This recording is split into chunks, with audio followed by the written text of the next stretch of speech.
पाकिस्तान और ऑस्ट्रेलिया के दरमियान सीरीज का दूसरा वनडे मैच कल एडिलेड में खेला जाएगा। मैच सुबह 8:30 बजे शुरू होगा।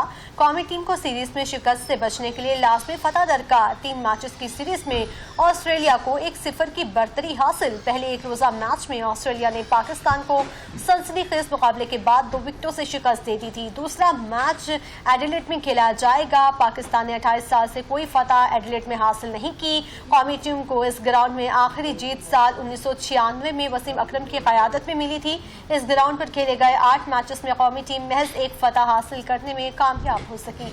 ऑस्ट्रेलिया के खिलाफ दूसरा वनडे जीतकर सीरीज बराबर करेंगे। फास्ट बॉलर नसीम शाह कहते हैं, एडिलेड की पिच अच्छी है, मस्बत क्रिकेट खेलना होगी। जब बैटिंग के लिए जाता हूं तो कोशिश होती है कि विकेट आसानी से ना दूं, आखिरी बॉल तक फाइट करूं। पाकिस्तान और ऑस्ट्रेलिया के दरमियान सीरीज का दूसरा वनडे मैच कल एडिलेड में खेला जाएगा। मैच सुबह 8:30 बजे शुरू होगा। कौमी टीम को सीरीज में शिकस्त से बचने के लिए लाजमी फतह दरकार। 3 मैचेस की सीरीज में ऑस्ट्रेलिया को 1-0 की बरतरी हासिल। पहले एक रोजा मैच में ऑस्ट्रेलिया ने पाकिस्तान को सनसनीखेज मुकाबले के बाद 2 विकेटों से शिकस्त दे दी थी। दूसरा मैच एडिलेड में खेला जाएगा। पाकिस्तान ने 28 साल से कोई फतह एडिलेड में हासिल नहीं की। कौमी टीम को इस ग्राउंड में आखिरी जीत साल 1996 में वसीम अकरम की क़यादत में मिली थी।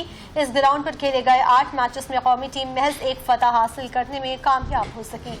ऑस्ट्रेलिया के खिलाफ दूसरा वनडे जीतकर सीरीज बराबर करेंगे। फास्ट बॉलर नसीम शाह कहते हैं, एडिलेड की पिच अच्छी है, मस्बत क्रिकेट खेलना होगी। जब बैटिंग के लिए जाता हूं तो कोशिश होती है कि विकेट आसानी से ना दूं, आखिरी बॉल तक फाइट करूं।